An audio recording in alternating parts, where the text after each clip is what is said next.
Et donc salut tout le monde les amis, aujourd'hui on se retrouve pour une toute nouvelle vidéo débrief de la 15e étape de ce Tour d'Italie. On est parti donc pour analyser un petit peu tout ça. Il y a eu pas mal de choses qui ont changé aujourd'hui. On va partir directement avec le premier point de ce débrief. Et donc le premier point de ce débrief, c'est l'abandon de Giulio Ciccone. Giulio Ciccone qui n'est non partant au matin de cette 15e étape à cause de la chute qu'il a eue la veille. Triste chute où il avait perdu 16 minutes, le classement général était déjà terminé pour lui, mais là, c'était trop pour lui, il a préféré abandonner et peut-être pourquoi pas essayer on va peut-être essayer de le voir sur le Tour de France, ça pourrait être intéressant. Voilà le parcours quand même, hein, de cette étape, un col de première catégorie, loin d'être facile, un col ensuite de deuxième catégorie juste avant l'arrivée. Il y avait de quoi faire aujourd'hui, pas faire des gros écarts, mais il y avait de quoi faire tout de même. Une échappée une grosse échappée, sous l'impulsion notamment de Mats Pedersen, une échappée qui va arriver au pied du Monte Grappa, une échappée composée quand même de quelques Français, notamment de Nicolas Prodhomme, qui a été plutôt bien d'ailleurs passé au classement, et une échappée qui ne va pas faire long feu. L'équipe Ineos met un tempo de folie dans cette montée et Egan Bernal passe à l'attaque. Egan Bernal donc qui est de très bonne jambes pardon en ce moment. Il est suivi par Isaac Del Toro qui a l'air très facile.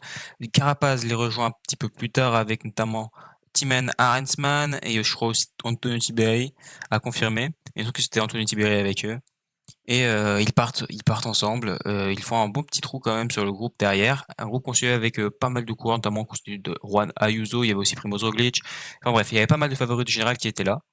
Et donc, ces 5 hommes, vont mettre un tempo d'enfer dans ce col. Devant, ça se dispute les points pour le meilleur grimpeur, enfin, ça se dispute, c'est un grand mot, c'est Lorenzo Fortunato qui passe en tête sans avoir réellement de concurrence. Marco Frigo lui part dans la descente, enfin au sommet, il part ensuite il part tout seul.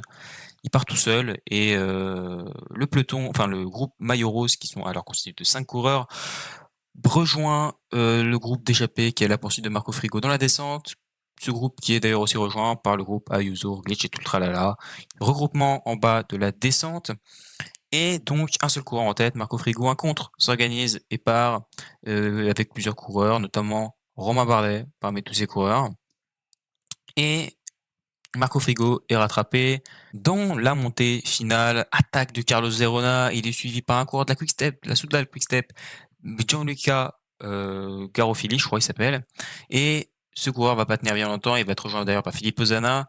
Les deux coureurs vont essayer de s'organiser pour la poursuite derrière Carlos Verona, impossible de le rattraper.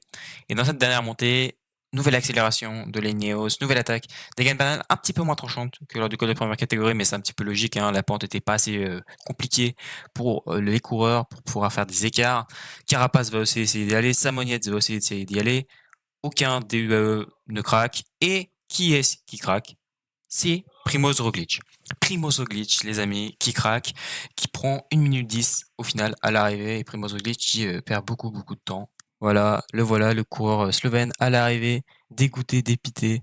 Il sait que le classement général, pour la victoire en tout cas, c'est quasi perdu. Il faudrait un exploit pour lui pour venir s'imposer sur ces routes italiennes.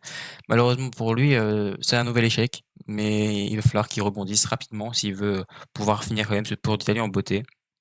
Et il perd quand même pas mal de temps au général, ça a pas mal bouleversé le classement général. Il est passé notamment derrière Antonio Tiberi, donc il est passé, je crois, la 8e place. Il est quand même assez loin en général. Et sinon après pas trop gros changements, hein, mis à part un Isaac Del Toro ultra impressionnant.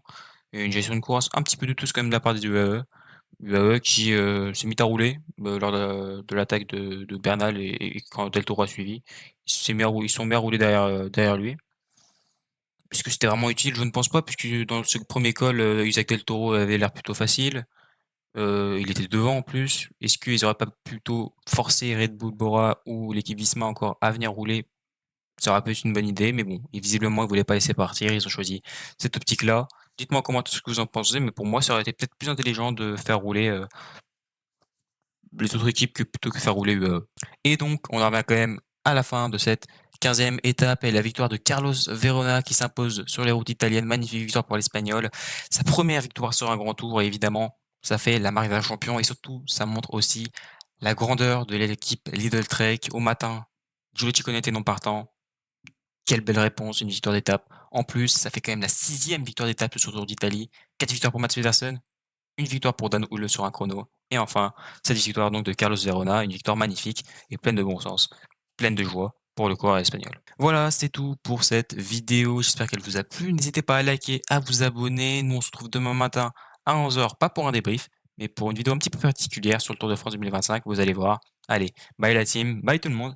C'était Cycling Dream.